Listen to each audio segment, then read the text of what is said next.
The 4 biggest, most expensive, and often reoccurring baby expenses you are likely going to face. So, not all of these are mandatory expenses, but oftentimes they're dictated by your circumstances. So, let's jump right into it. The 4 expenses are number 1, medical bills, number 2, formula, number 3, diapers and wipes, and number 4 being daycare. So, again, like daycare, for example, you may not have to use daycare. You may be a stay-at-home parent or have grandparents. But if you are going to use daycare, this is an expensive and reoccurring cost.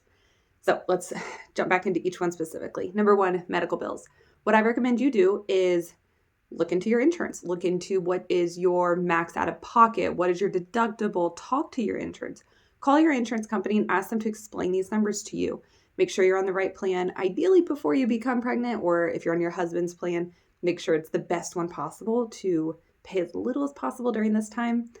If you are family planning, it may be too late already if you're pregnant, but I will say if you're family planning, something to consider would be falling pregnant in December or January and then giving birth in, say, like September, October, November, and then baby's first appointments would also be, depending on when you give birth, like November, December. If you can have your pregnancy and baby delivery and first pediatrician appointments all in the same calendar year, that can benefit you financially. I know that sounds crazy, but if it's an option for you, it's something to consider. Medical bills, what to expect. It is going to range crazy wide on how your birth is, the country you live in, the type of insurance you have. If you have a C-section and your baby ends up in the NICU, that's a lot different than a unmedicated vaginal delivery. So the cost is going to vary. What I will say is oftentimes you can set up a payment plan. So regardless of how much everything ends up costing, you need to start thinking about how much you can afford to pay each month. That could be $100, it could be $300, it could be anything above or below. Consider this and start thinking that that number needs to go onto your monthly budget. Also, medical bills aren't going to necessarily wait until baby arrives. You're going to have appointments during pregnancy. So you're going to start getting medical bills during pregnancy itself. So this is not a expense that necessarily waits until baby's arrival. You need to start saving for this and anticipating it already. So the second thing is formula. Obviously, if you can breastfeed, that is a great option. It works for some people. It does not for others. I was a breastfeeding mama, so I have plenty more videos on this on my channel, and I am definitely an advocate for it. But if you go the formula route, based on my research and general knowledge, I would estimate budgeting about $100 a month. Hopefully it's less for you. Hopefully you can find a very affordable formula, but you also don't know. Baby could have a sensitive stomach and need an expensive formula. So I would anticipate or budget about $100 a month. Now, I will say, if you attempt breastfeeding and you are not able to stick with it, say you make it 4 months, say you make it 6 months, every month you make it, that is money saved. So consider it and consider your budget when it comes to feeding your baby. Number 3 was diapers and wipes. Obviously, there's other methods, but if you're going to go traditional disposable diaper and wipe, I would estimate about $70 a month.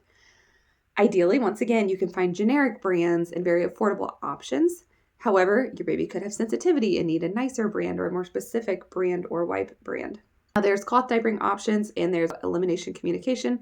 Those are yours to look into if you desire them. But diapers and wipes in some form or another are a likely expense that you're going to incur, and they are recurring, meaning every month it's going to come around again. The 4th large baby expense is daycare. This one's going to be either you're doing it or you're not. Do you have grandparents helping? Are you a stay-at-home parent? If you are both working, baby is going to need to be in daycare. This is going to be a monthly recurring expense. Daycare is going to depend on where you live also. I would say a rough estimate is $500 to $1,000. I would be shocked to find anything $500 or less. That would be very, very affordable. And $1,000, it's up there. There's definitely higher. I mean, I've heard of people paying more like $1,200 a month for daycare.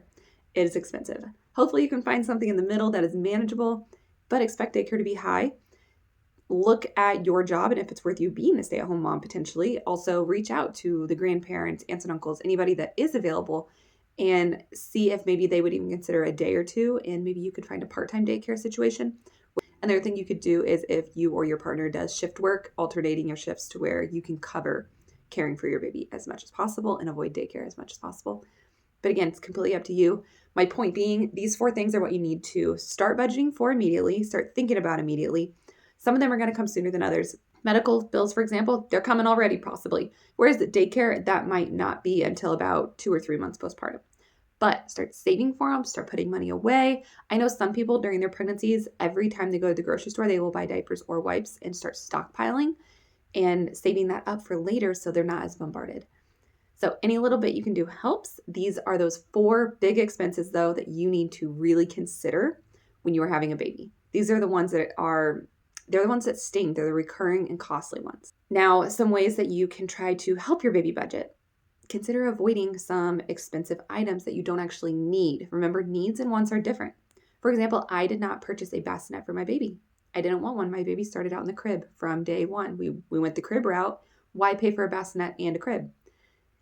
That's just a thought. Other things, you don't have to have a swing. You don't have to have a bouncer. You don't have to have every single item on the market. Limit yourself. Pull back on that. Try to get more diapers and wipes from your registry and items that you need. You do need clothing for a baby. Do you need a ton of clothing? No, but you do need some. So those are the 4 big baby expenses that you need to plan for, watch for, and think about for your future with baby. I will link a breastfeeding tips and tricks guide in the description. It's just a free PDF. And if you can think of any other huge baby expenses that are recurring that people need to think about and watch for and plan for, comment those and help another mama out. If you like this video and you want more tips on how to have a baby on a budget, breastfeeding, and subjects such as that, go ahead and subscribe and I will have some more videos coming soon.